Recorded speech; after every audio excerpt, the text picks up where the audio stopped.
Assalamualaikum warahmatullahi wabarakatuh. Selamat pagi anak-anak semuanya.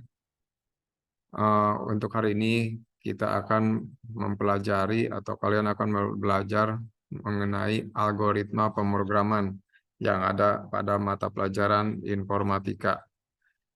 Untuk bisa belajar atau sebagai prasyarat untuk materi algoritma pemrograman yaitu eh, kalian semua harus sudah belajar tentang berpikir komputasional, di mana pada materi tersebut kalian sudah belajar sedikit tentang apa itu algoritma. Nah, pada pertemuan hari ini yang akan kita pelajari yaitu pengenalan algoritma. Ya. Nah, untuk pengenalan algoritma ini kita mulai dari tujuan pembelajaran. Ya. Jadi sebelum kalian belajar, kalian harus mempelajari dulu atau harus tahu terlebih dahulu tujuan pembelajaran, yaitu poin yang harus atau yang akan kalian capai ketika kalian selesai belajar materi ini. Yang pertama, tujuan pembelajaran yang pertama adalah peserta didik mampu mendeskripsikan pengertian algoritma dengan benar. Kemudian, tujuan pembelajaran yang kedua adalah peserta didik mampu mendefinisikan algoritma bahasa natural dengan benar. Tujuan pembelajaran yang ketiga yaitu peserta didik mampu mengimplementasikan jenis algoritma bahasa natural dengan benar. Kemudian tujuan pembelajaran yang keempat adalah peserta didik mampu menjelaskan algoritma pseudocode dengan benar. Terakhir, tujuan pembelajaran yang kelima adalah peserta didik mampu mengimplementasikan algoritma pseudocode. Jadi ada dua jenis algoritma yang akan kalian pelajari, yaitu menggunakan bahasa natural dan menggunakan pseudocode. Jelas ya, itu untuk tujuan pembelajaran dari materi pengenalan algoritma atau algoritma pemrograman. Kita lanjut ya. Nah, sekarang apa itu algoritma?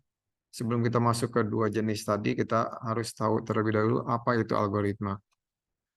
Algoritma adalah suatu kumpulan instruksi terstruktur dan terbatas yang dapat diimplementasikan dalam bentuk program komputer untuk menyelesaikan suatu permasalahan komputasi tertentu. Algoritma merupakan bentuk dari suatu strategi atau resep yang akan digunakan untuk menyelesaikan suatu masalah. Nah, algoritma sendiri itu lahir dari berpikir komputasional. Awalnya dari situ. Nah, kemudian akan berkembang menjadi sebuah instruksi ya, atau langkah atau tahapan yang digunakan untuk menyelesaikan masalah. Dan akhirnya akan menjadi sebuah program komputer. Nah, kalian mungkin tahu apa itu program komputer. Kalau kalian di smartphone atau di handphone atau di komputer yang kalian gunakan sehari-hari misalnya di rumah atau di sekolah, kalian kemudian memainkan games atau permainan, nah itu dibuat menggunakan program komputer. Nah, sebelum belajar program komputer, kalian harus terlebih dahulu mengetahui atau belajar tentang algoritma. Karena inti dari pemrograman komputer itu diawali dari algoritma. Nah, itu yang dimaksud dengan algoritma. Kemudian kita mulai masuk ke algoritma menggunakan bahasa natural. Apa itu bahasa natural? Bahasa natural adalah bahasa ya, yang biasa kita gunakan sehari-hari. Nah, di sini salah satu cara untuk membuat algoritma itu bisa menggunakan bahasa natural, bahasa kita sehari-hari. Ya. Misalnya kalian menceritakan kegiatan kalian mulai dari bangun tidur sampai ke sekolah. Itu ada langkah-langkahnya atau ada rangkaian tahapan yang terstruktur mulai dari bangun tidur, kemudian mandi, kemudian buat yang beragama Islam mungkin sekalian berwudu untuk sholat subuh. Setelah mandi dan berwudu kalian berpakaian, kemudian sholat, kemudian setelah itu kalian bisa sarapan, dan seterusnya sampai tiba di sekolah. Nah, itu bisa kalian buat atau ceritakan menggunakan bahasa sehari-hari, ya, berurutan dari awal sampai selesai. Jadi algoritma itu harus ada awal dan akhir, harus selesai. Nah, nah, itu yang dimaksud dengan bahasa natural. Ya. Jadi konteks kita sehari-hari digunakan dalam berbagai aspek kehidupan. Semua kegiatan atau aktivitas yang biasa kita lakukan bisa dibuat algoritmanya menggunakan bahasa natural. Kemudian di sini ada contoh algoritma bahasa natural. Di sini Bapak memberikan contoh yang sederhana, yaitu algoritma menyalakan motor atau sepeda motor. Nah, di sini kalian bisa lihat ada awal dan akhir. Awal di sini Bapak menulis dengan mulai atau bisa juga dengan start, ya, kalau bahasa Inggris. Kemudian akhir di sini menggunakan kata selesai atau bisa juga dengan end kalau bahasa Inggrisnya. Nah, untuk menceritakan tahapan menyalakan sepeda motor, di sini setelah mulai, kemudian langkah selanjutnya apa? Di sini biasanya kalau sepeda motor masih menggunakan anak kunci, itu pasti harus memasukkan anak kunci ke dalam tempat kuncinya atau lubang kuncinya. Ya. Kemudian setelah dimasukkan, kalian putar kunci motor, ya, sampai kontaknya aktif. Ya. Itu bisa muncul dengan tanda di dashboard ada lampu yang menyala. Kemudian setelah itu, setelah nyala motor, kemudian ada kemungkinan ketika kita memutar kunci motor dan kontak aktif itu tidak nyala motornya. Nah, kemudian kalau sepeda motor tersebut memiliki engkol yang sebelah kiri untuk menyalakan manual dengan kaki, nah kita bisa menggunakan alat tersebut untuk menyalakannya sampai motor tersebut nyala. Kemudian terakhir setelah motor menyala berarti proses sudah selesai, tahapan sudah selesai, tinggal kita menggunakan sepeda motor tersebut. Nah, di sini kalian mungkin bisa lihat tahapannya sederhana, cuma ada beberapa tahapan, ya. 1, 2, 3, 4, 5, 6. Nah, tapi dari 6 tahapan ini mungkin ada hal atau salah satu atau beberapa tahapan yang mungkin bisa kita sisipkan.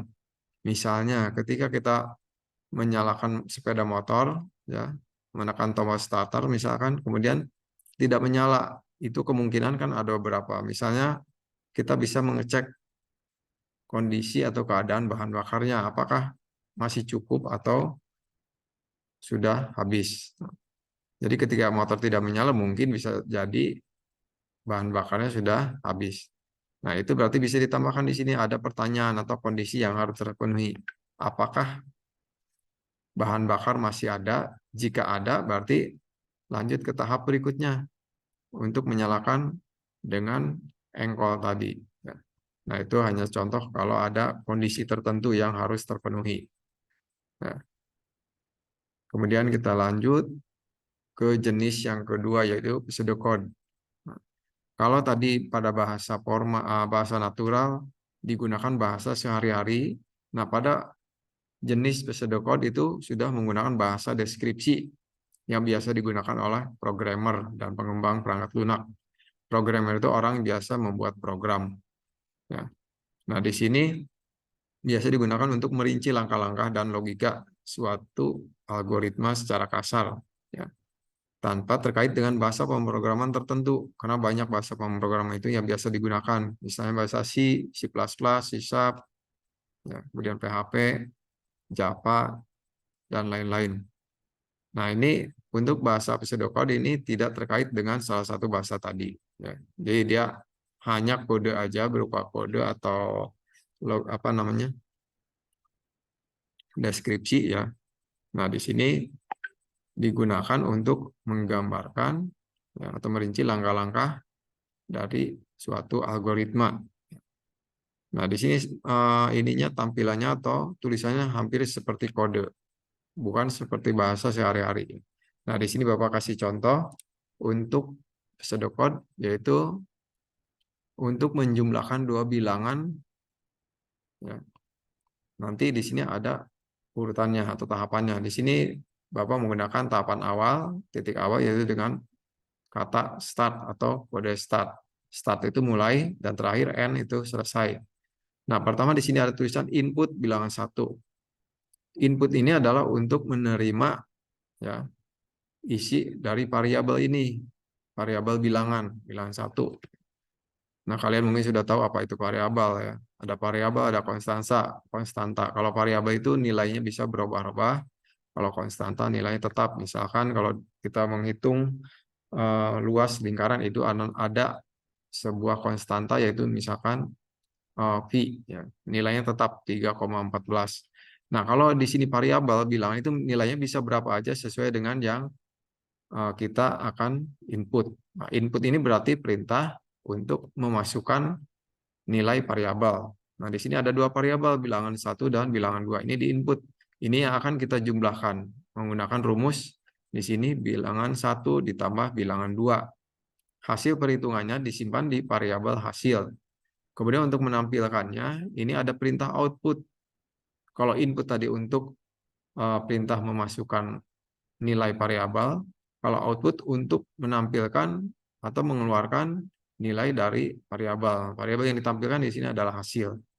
Dan terakhir N, selesai. Sini ulangi lagi ada tombol start, tulisan start untuk memulai proses. Kemudian di sini ada perintah untuk memasukkan nilai variabel. Di sini ada dua yang akan kita jumlahkan, kemudian langsung ke proses, yaitu perhitungan atau penjumlahan dari dua variabel tersebut dan disimpan ke dalam variabel hasil. Langkah selanjutnya yaitu menampilkan, ya, menampilkan isi dari variabel hasil dan terakhir selesai. Nah, itu untuk sedikit tentang pengenalan algoritma. Ya. Nanti kalian bisa pahami, kemudian kalian bisa tuangkan apa yang kalian amati dari media ajar ini, kemudian kalian tuangkan di LKPD. Kemudian kalau ada pertanyaan, silakan kalian ajukan atau sampaikan ke Bapak. Ya. Terima kasih. Assalamualaikum warahmatullahi wabarakatuh.